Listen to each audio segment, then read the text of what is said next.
everybody? We are back. It is Tape Don't Lie. It's favorite Raiders podcast, favorite Raiders channel, favorite Raiders everything. We are back. You guys already know what to do. Hit the subscribe button. Subscribe. Hit the like button if you like it. Hit the dislike button if you don't like it. Leave a comment if you like it. Leave a comment if you don't like it. Also follow us on Twitter at the Mark John NFL for me, at BD Williams 18 for BD, and then pandasups.com.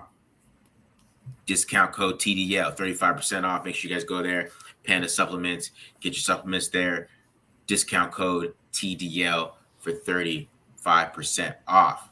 All right, BD, we are checking out the Colts today. A lot of people have been thanking us for still grinding the tape. That's what we're here for.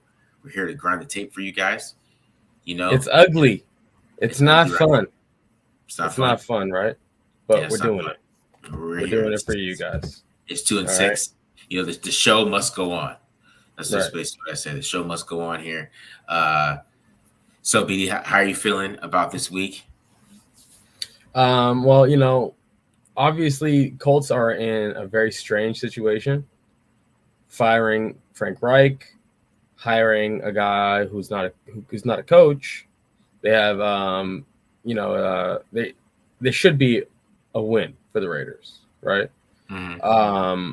There are instances where it's like, okay, you have that coaching change and it like gets that roster kind of, galvanizes them and they'll have like a win immediately following after, that coaching change. That happens, but that's like when you like promote like an interim, you know what I mean? Mm-hmm. Like if like Gus Bradley took over as head coach or, John Fox took over as head coach, right? Yeah. Like we're going to keep everything going, but now I'm, the one calling the shots and maybe we'll go for it on 4th and 1, because we have nothing to lose and stuff like that if you're an interim head coach, right? Yeah. But I don't know, coming in fresh from outside, Jeff Saturday, first, week in the building, I don't know if he's going to have like the command of everyone and understanding the strengths and the weaknesses of the roster to like call and do anything. It makes no sense. Yeah. So it's honestly, it would be embarrassing, if I was a fan of that team.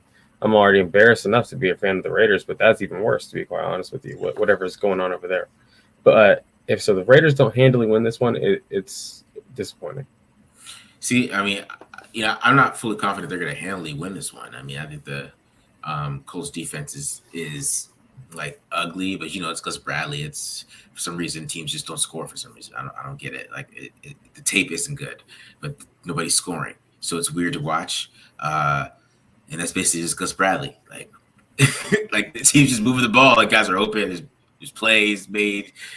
It means they stop the run, but then they'll stop the run sometimes. But just no point scores. It's weird. They're still in the game for some reason, but I feel like I'm watching because Gus Bradley stays on top of everything. Rally, tackle, make them go the entire length of the field. Just don't make mistakes. That's Gus Bradley. Yeah, I mean they're playing a little more too high than usual, but it's just weird to watch. But they don't have Shaquille Leonard, who like kind of keeps his defense where it needs to be. So they don't have him right now. So it's gonna be interesting to see where this goes, this game. But I mean, it's gonna be a little difficult for them to run the football. I mean, they're a good run. They're good at stopping the run. Last week it felt like the Patriots every single time they got the ball, it was inside the 10. So they're able to get some good drives in there, but they weren't able to move the ball like that really well on that defense. But it's just weird because they don't get any pass rush. So it's just weird to see how nobody scores in them. It's just just sound, I guess. Right. There's nothing really exciting to show. So I was like, I guess I could show Kitty Moore here, I guess, a little bit, maybe stuff like that. But they don't do anything exciting because there's not much one-on-one. DeForest Buckner's still there, right? Yeah, but he's not getting pass rush. It just really it's weird, man. Mm-hmm. Yeah. Pass rush is dead. But with this offensive line, who knows? They might have a day. So they might come out and just kill it. I mean, Queenie Pie, he's playing pretty well. I'm showing him a little bit, but Yeah, other than that, man, it's not that it's just not exciting over there. But I don't know how many points the Raiders are going to score on them. You know what I mean? I So think I think it's easier said than done staying on top of Devontae Adams. And if you're saying that they don't have a great pass rush, but then again, maybe this offensive line will make it seem like the Colts have a great pass rush, right? yeah, because I mean, just based on the way the system is, I don't know how much they're going to really try to be on top of Devontae Adams. That's why I'm going to show that a little bit too. I mean, like how much are they really going to try to do that? I think he can have a big day if they move him around Right. one spot. Because Gilmore's probably not going to move inside with him. All those things. You're going to be able to line him up against Kenny Moore, which Kenny Moore is a good slot receiver. But I mean, Kenny Moore had problems with Hunter Renfrow. He's going to have problems with Devontae Adams. He had problems with McLaurin. So I think you're okay with that matchup. I mean, the better way to win this game is through the air. And, I think that they got to attack these running backs a little bit too and get these running backs going in this game. So we'll show that. I'll show that a little bit too. Right. I'm going to talk about Sam Ehlinger a little bit in this one. Here, who he reminds me of? Who? Taylor Heineke. And that is meant a little bit to be disparaging. I'm not gonna lie. Like, he's not a great quarterback. Like, this is not. He's not bad, but he's not good either. He's like right there in the middle. There are some moments from him that are like, okay, like there's some flash here, right? Mm-hmm. But how like Johnny Manziel was like running in circles around everyone in college, and then he like comes to the NFL and like tries to do that, and it's like, no, you're not athletic enough, like, quick enough to like do that anymore. Like Baker Mayfield had to like, oh, okay, I can't play like that in the NFL. I think Sam Ehlinger also has to like figure that out as well, because his worst moments are definitely when he gets out of the pocket. Mm-hmm. So the Raiders have to just like get him out of the pocket. He's gonna make some mistakes, right? So it's definitely not a great quarterback.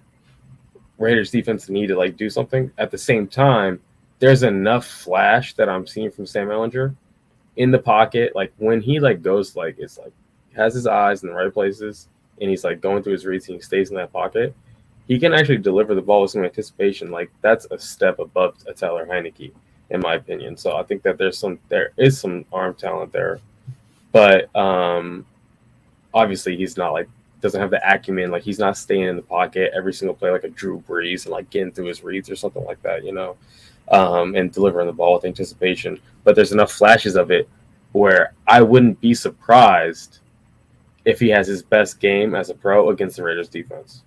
Like that's like going to be the writing on the wall.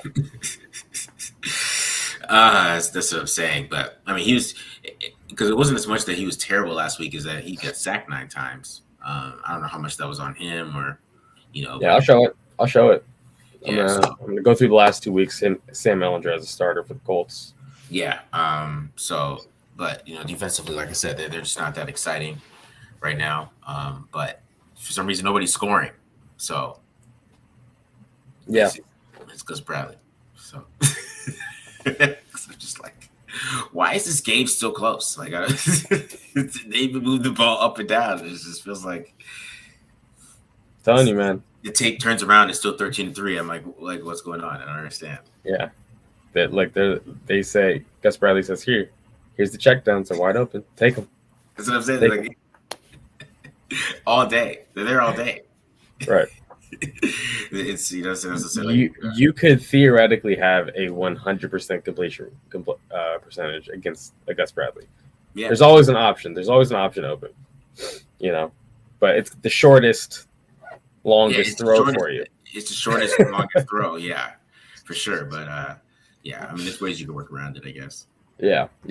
But I mean, it does come down to sometimes, Devontae Adams is going to have to just go, and like that's the strength of their coverage, but Devontae Adams still beats it. You know what I'm saying? Mhm. Force them to get into different looks that they're not like super familiar with. I mean, I'm just speaking from experience with scouting and charting all of Gus Bradley last year. When his defense is forced to get into some too high to defend the pass, Mhm. that's when it's like, okay, are they all on the same page? Are they good at doing this? How much have they repped this? It could be a backup safety, it could be a backup corner. How often have they practiced this, too high coverage? We know that they're going to all have, like doing the base stuff, but are they good at the too high stuff too? So, Yeah. but we'll see, because Josh Jacobs also could be a problem for them, right? Yeah. I mean, it's not. I mean, they're not like the greatest run team, but I mean that's their strength. Their strength is stopping the run and forcing you to play the long game. So when you force teams to play the long game, and then they got the players who are sound, and Gilmore is not going to make a mistake, but I mean he's not doing anything exciting on tape that I can really highlight, but he's not going to make a mistake. So everything's just fundamentally sound. It's pretty boring to watch, but nobody's scoring, so it's like I don't know what. Yeah, it's like some people are fans of Floyd Mayweather because of his boxing skill, right? And like his technical acumen, right? Yeah. But it's not a wow fight. We're not going to see like big shots and haymakers, and we're never going to see a brawl. Like it's never going to turn into that. So a lot of people think Floyd Mayweather, that's boring to watch, right? Yeah. They want to see like these guys who are brawlers. Maybe they don't have this, whatever it is. But I like to see that slow burn defense. Give me that. I'll take that any day. Okay. All right, man. All right. You want to get into the offense first? Kind of show Sam Ellinger his game. Yeah, let's do it, man. All right. So let me go over their run game. First of all, Raiders, correct me if I'm wrong, who's their starting linebackers this week? Masterson and Butler are going to be in there heavy, right? Denzel Perryman's still nursing something. Blake Martinez retired. Devon Diablo went on IR. Yep. I mean, it's going to be young linebackers in here, and going up against a back, okay, who, when he sees both these linebackers inexplicably crash into the same exact gap, they're in the same exact gap, okay, you got to be right against this back, okay? He can still gas you. This is 2 weeks ago. I know a lot of people are down on Jonathan Taylor, his fantasy production or whatever. Watch. If Masterson and Darian Butler, okay, are doing stuff like this where they're just going, giving themselves up. Here, look at this linebacker, 52. Does he get off this block? That's a guy with a number 80 jersey. He's not getting off that block. He's getting blocked by a number 80. No. Jonathan Taylor is still an elite back. He can still get these chunk 10-yard runs against you if your linebackers are not right. So we got to watch out for that. Now let's talk about Sam Ellinger. All right, I talked about it briefly before. I think where he is most money, we're going to get a little out route here to the bottom of the screen, okay? He throws the anticipation. He can deliver the ball outside the numbers, short to intermediate, I would say.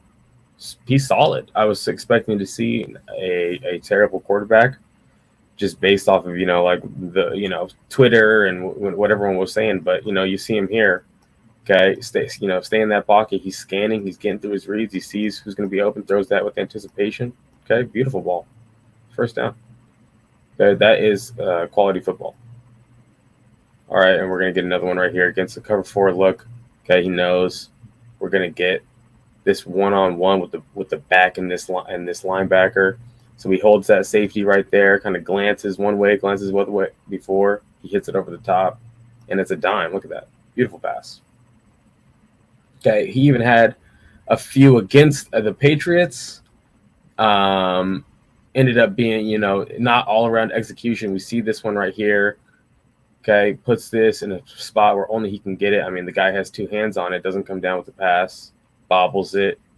Still, that was a money pass right there. There's another one right here. Again, we're going to go back shoulder. Okay, deep down the sideline. The guy has to make an adjustment. Great defense. Okay. That's a catchable ball. It doesn't end up being a catch. But We can see him outside the numbers. He can do some damage. So Raiders have to watch out for that. Now, when he wants to throw it down the middle of the field, he's a kind of he's not the biggest guy. I think he does need to work on not dropping his eyes, stepping up, okay, and throwing down the middle of the field. And there's some examples from the Washington Commanders game of him doing just that for some positive plays, and really this is what you should do as an NFL quarterback. You got to stay in the pocket. You got to keep your eyes downfield. That's how you're able to throw down the middle of the field. Okay, here's another example. Okay, if him staying in that pocket, we want to throw that post route. Can't do it. You cannot throw the post if you break outside the pocket, right? Correct me if I'm wrong, Marcus. You leave the pocket, you can't hit the post. Across your body. Yeah, one guy, two guys can do it. Okay. So, unfortunately for Sam Ehlinger, though, we don't really see too much of that. The vast majority of his pass plays, when he wants to go downfield, we're going to see him, okay, escape the pocket, and it kind of looks like this most of the time. I would say some of these, he did this so much against the Patriots. Okay, just watch this play. Just understand the instincts here are all off. It's a pass play. It's a flood. We got 1, 2, 3 receivers all downfield over here on the left side of the field, but he gets flushed out of the pocket away from them. So immediately he needs to hit this guy or this guy now. Let those backs pick up. But he just, what are you waiting for? Like, these guys are on the opposite side of the field. What are you doing here, right? And then, he just strings it out and doesn't even end up picking up a first down. And really, like, if you want to do that, just give it to this guy. He's way better at that than you are. So just give him the ball. So questionable. Again, another example. Okay. When he gets outside the pocket, he thinks that he can, do stuff like this instead of just get rid of the ball. He's going to put the ball into harm's way. And really, it's because of the pass protection for him. Okay. I think if given some better pass protection, we'd see some more of the positives that we were seeing before. But, every single, we're going to see 69 get beat right here. Okay. Doesn't pick up that stunt. Okay. Gets beat. Matthew Judon inside. Okay. We're going to see 79. The tackle out here get beat around the edge for a sack. Okay. Watch Quentin Nelson, supposedly like the best guard in football, right? Okay. If he's the best guard in football, I don't know, man. Goodness. He just got tossed around like a rag doll. Every single one of these offensive linemen gets beat in the run game or in the pass game. I didn't include the run game because I didn't have time. This one's pretty damning. I mean, I don't know if this is on Sam Ehlinger setting the protection, wrong or something. I cannot. I watched this a few times. I'm like, what could possibly be the problem here? You got a defensive end. You got a 3 guy lined up over the, in the B gap, like a 3 technique. You got a 1 technique. You got a defensive end. It's a 4-man line. I don't understand why 72 would come down here. No one is showing blitz. He just lets the end just come screaming off the edge and sack his quarterback. I have no idea what's going on. Clearly, these guys don't either. Okay, so they have horrid pass protection issues. This is a really interesting look right here. So 3-man defensive line with 3 outside linebackers. Okay, 2 outside linebackers and 1 inside linebacker. This inside linebacker will blitz.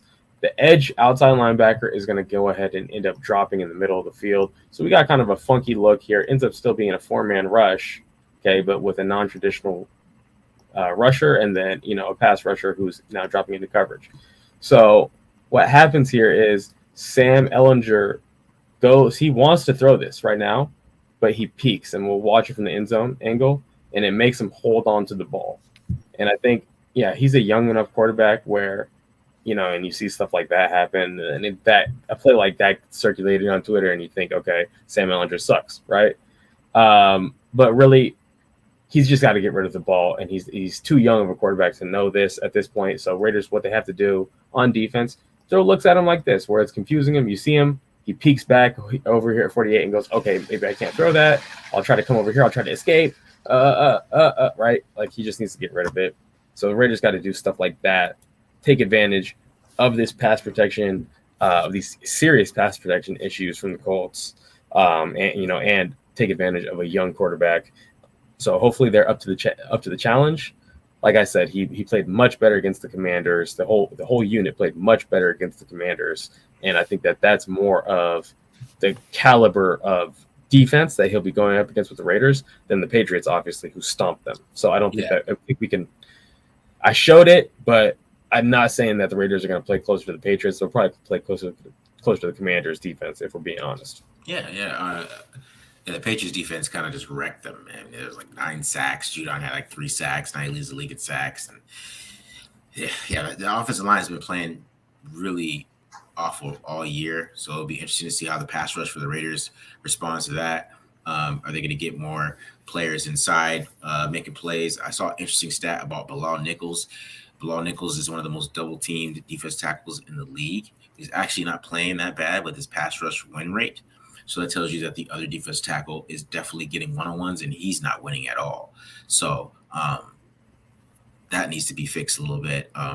Too, I mean, getting some more interior pass rush from somebody else besides, Chandler Jones is playing the run really well, but he's not getting the most pass rush. So they need some help to help Max Crosby. I mean, Bilal Nichols seems like he's doing a little bit of his job, but they need something else. But this is the week, right? This is the week to kind of show that off, and we'll see.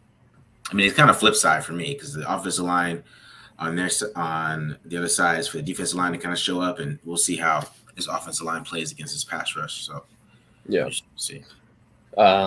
Last thing I'll say: Rock Ya-Sin, Yannick Ngakoue. We got some revenge game angles happening here, right? Those players were swapped in a trade this offseason. So predictions: who's going to have a bigger revenge game, Rock Ya-Sin or Yannick? See, that's funny. I watched the tape and I didn't even notice Ngakoue at all. So I didn't really. I didn't. I'm gonna show you. Like it's. I can get it to it. So, how many sacks did Yannick Ngakoue have last year? 10. 10. I think he was like 4.5 this year. You know how many plays he made last year? 10. 10. Okay, like that's it. He got his sack. He's going to disappear for the rest of the game. Okay. Because I didn't even realize he's on the team. He didn't stand out. To be honest. That's usual, honestly. Yeah, but fans would prefer that though. Fans would prefer that. What, the sack? Yeah. Over Chandler Jones, like being fantastic against the run and then getting no sacks, because that's like, to them that's like Cleveland Ferrell or anyone. You can get that guy on the street to do that. Yeah, that's true. I mean, you can have Ngakoue, he just get sacks. Demand to start and then not play hard. So, like, if you just want sacks, just be a pass rush specialist, please. All right, go ahead. Sorry. I'm going off on a tangent. I apologize. I know we just saw him lay on the ground. Nobody else saw it. Nobody else saw him lay on the ground against the Browns. So that's really what it is. Yeah. Facts. All right. So let's go over the Colts defense. Let's start with the run defense. The run defense is really strong. So I haven't checked since the Patriots, but I know going into the Patriots game, they were ranked like 6th in EPA against the run. You can see right here, they're ready for these draw plays, right? So the Patriots run the same exact offense as the Raiders, and they were able to move the ball, but they weren't able to move the ball. But they wanted to run the football, and it wasn't working for there. So you see 58. He's able to read those draw plays, same type of plays the Raiders run. Raiders love these draws. You see the same thing. Derek Carr did the same exact movement, same exact handoff. They're ready. He saw that on tape. He was ready for that one. Right? So they're going to be prepared. They're going to be sound. They're not going to make a lot of mistakes, especially against the run, even against the pass. But, there's ways to take advantage of it, and we'll get into that in a second. But watch another play here against the run. You see Shaq Leonard, who's not playing this week anyways. But you see, and then Ngakoue, look at Ngakoue set the edge. He's playing against tight end. He's all right. He's setting the edge right there. and then 44 able to kind of clean up there.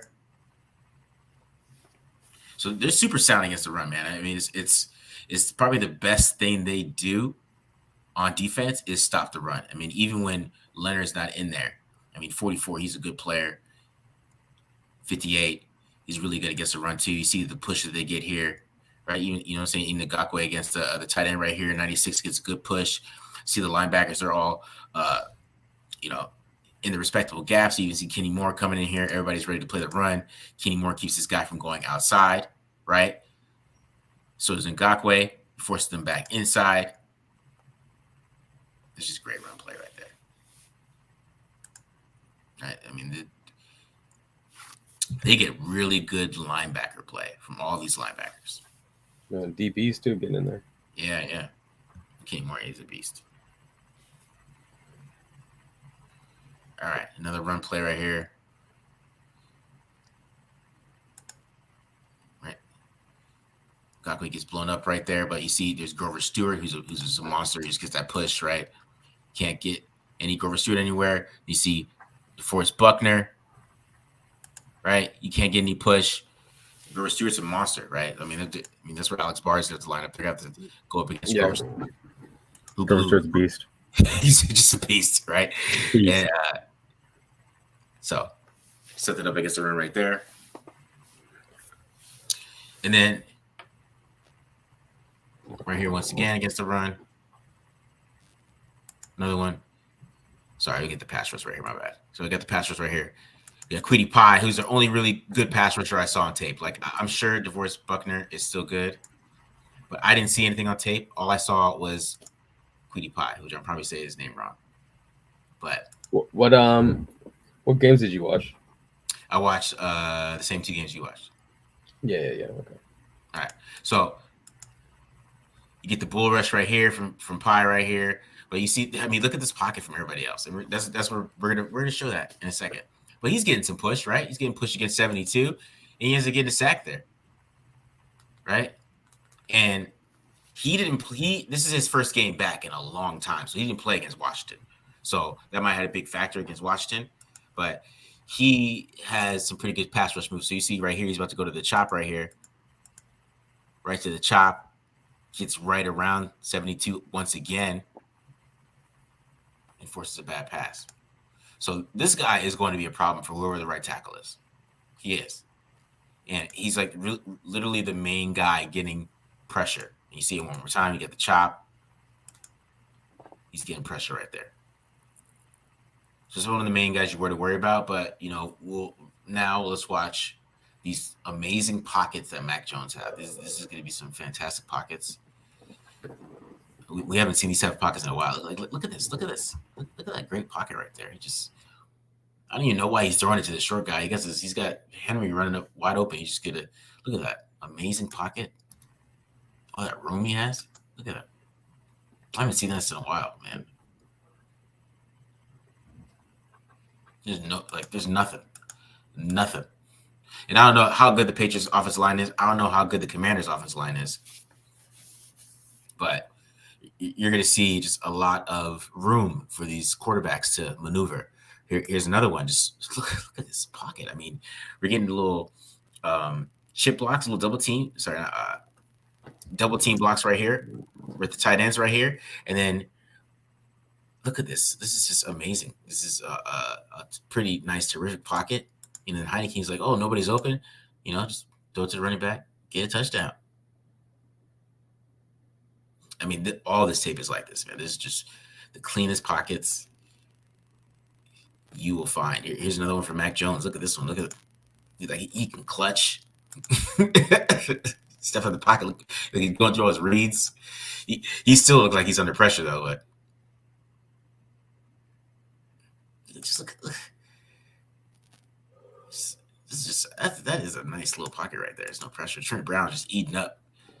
You got right there for lunch.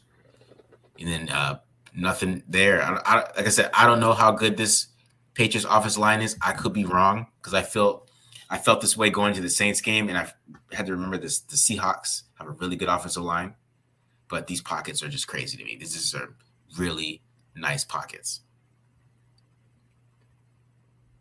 Another one just beautiful. There's nobody near him,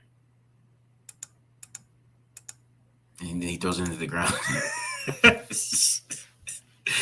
So hopefully Derek Carr doesn't throw it to the ground from clean pockets, but it's not going to be a lot of pass rush this week. So we're going to see how good this offensive line is. But one key to this game, and we're playing a lot of cover three, is that they got to get these running backs involved. And that's what the Patriots did, and that's what the Commanders did as well. So we're going to see it on this one. You're going to get a quick out here to Stevenson because he's lined up on these linebackers. Because, yeah, these linebackers, they can stop the run.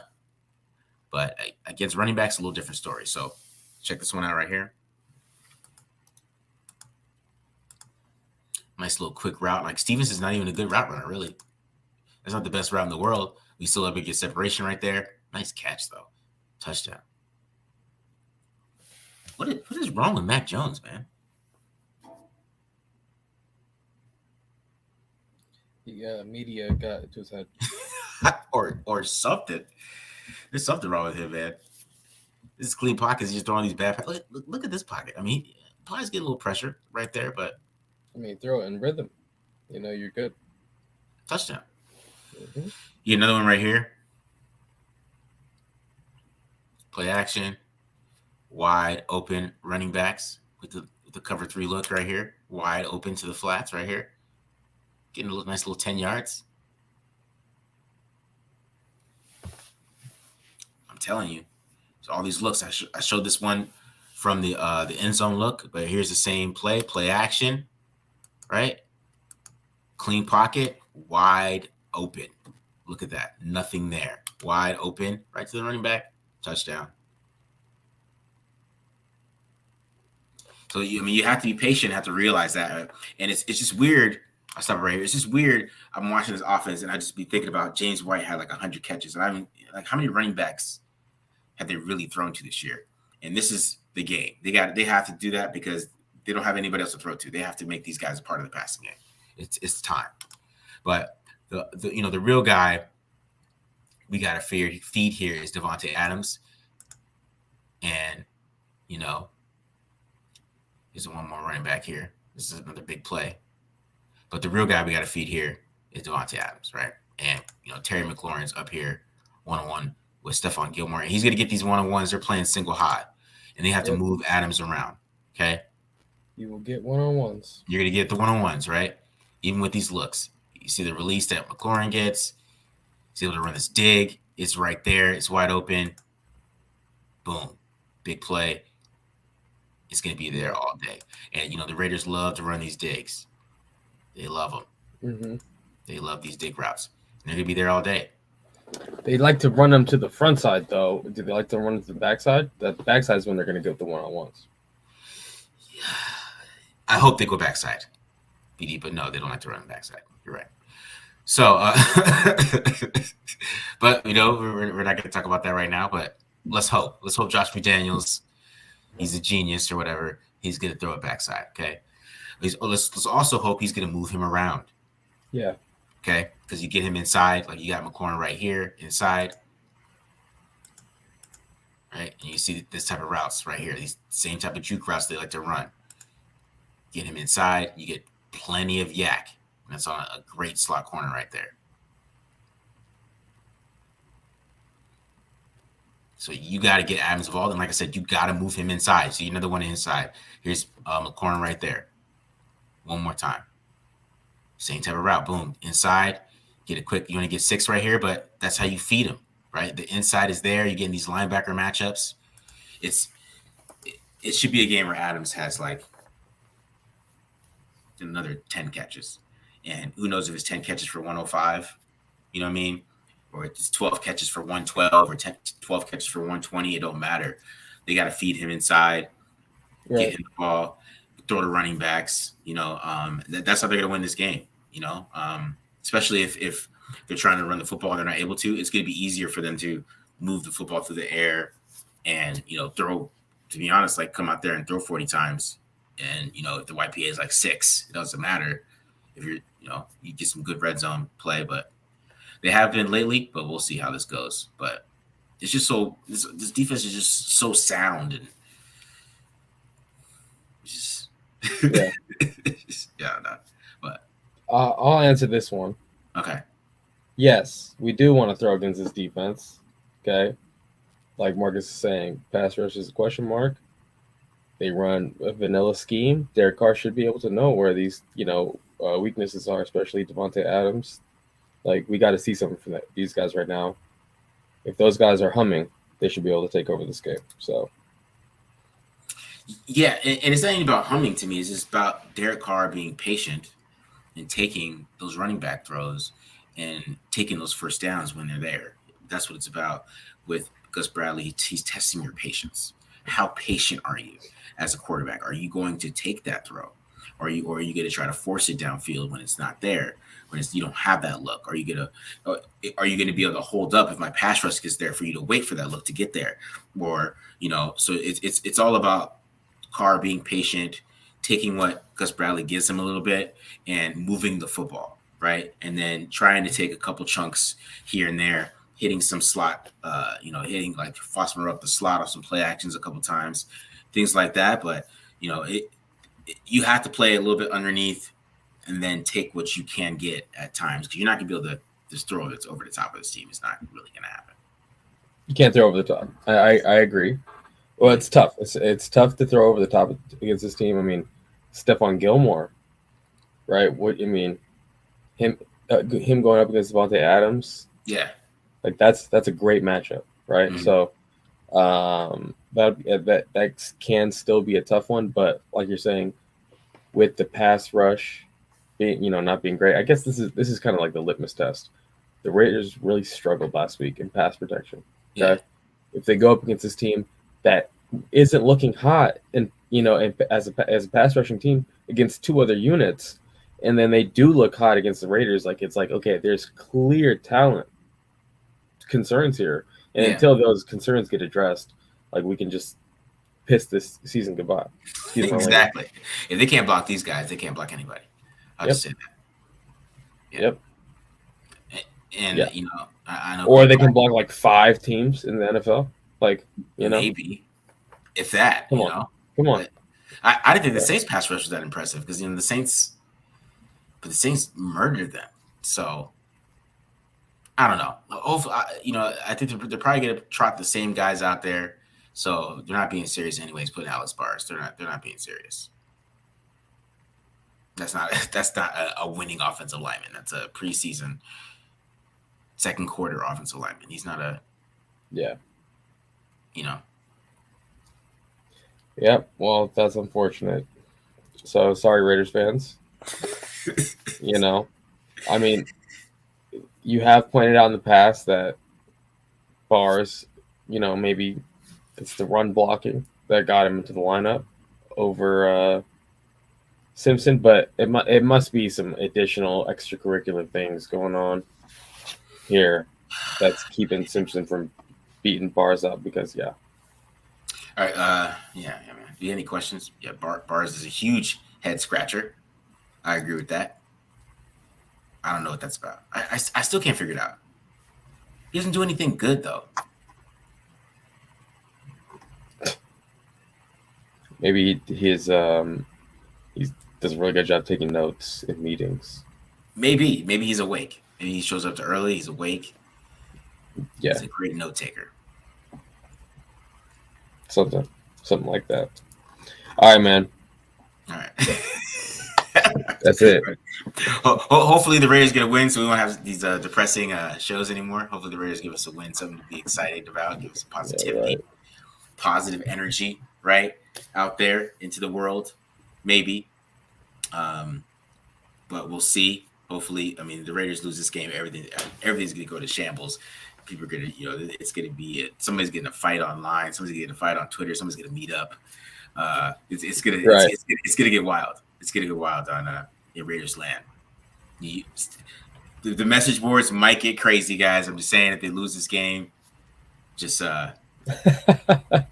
especially if you're out in Las Vegas, you're out in Las Vegas and they lose this game and you're out in the street, man, just know, it's just emotion. Don't be mad at them. I'm resigned myself that this Me too, man. I I did when I'm they're not. on. I can't get upset anymore. Yeah, 0-3, right? It was like, okay, this doesn't seem like it's gonna work out. Yeah.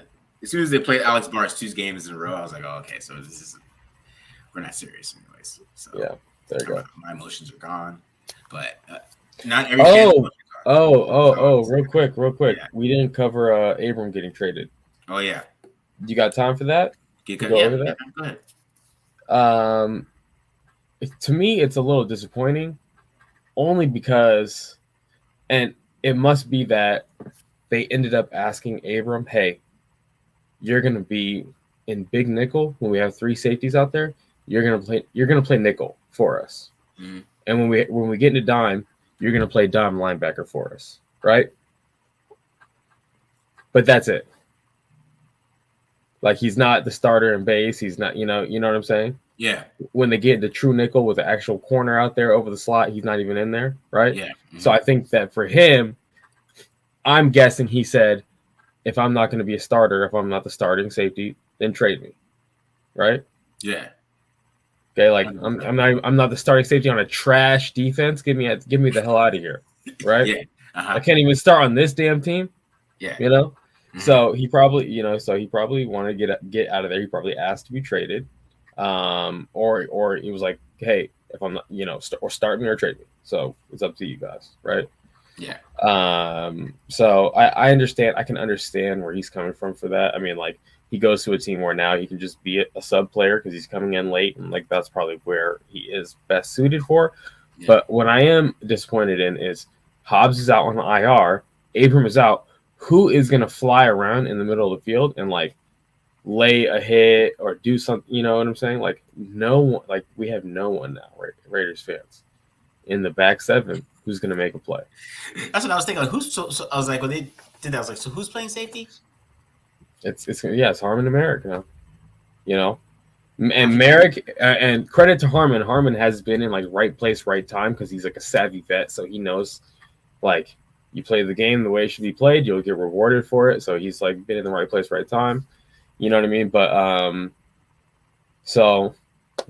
he's also not a guy who's like gonna take anything away, or you're like, okay, they have an X factor. Well, we have an X factor too, who can like like Harmon's not that guy, right?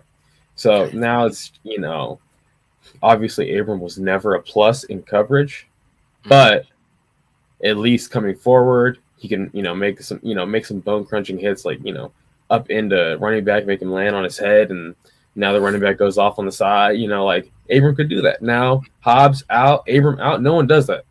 So that's what I'm a little disappointed about. It's Blake Martinez is out. Devon Diablo, this is a Perry. Yeah, they lost physicality. So that's concerning. That's concerning for me. Yeah. Anyways. So I mean, like, that's what. But yeah, I agree. Like, he's not great in coverage. Like, it's not a negative against like Kansas City maybe. So whatever. Yeah. But yeah. Right. Yep. I mean, I don't know what these guys are doing, to be honest. At this point, I'm going with it. I'm rolling with the flow. I just cover it. I break down the tape. I really don't know what the hell these guys are doing sometimes. So, I just don't know. We're playing 2 high teams. We don't attack the middle of the field. So I just, which is like it's middle of the field open. It's literally what it's called. And so I don't get it. I don't beat it. So.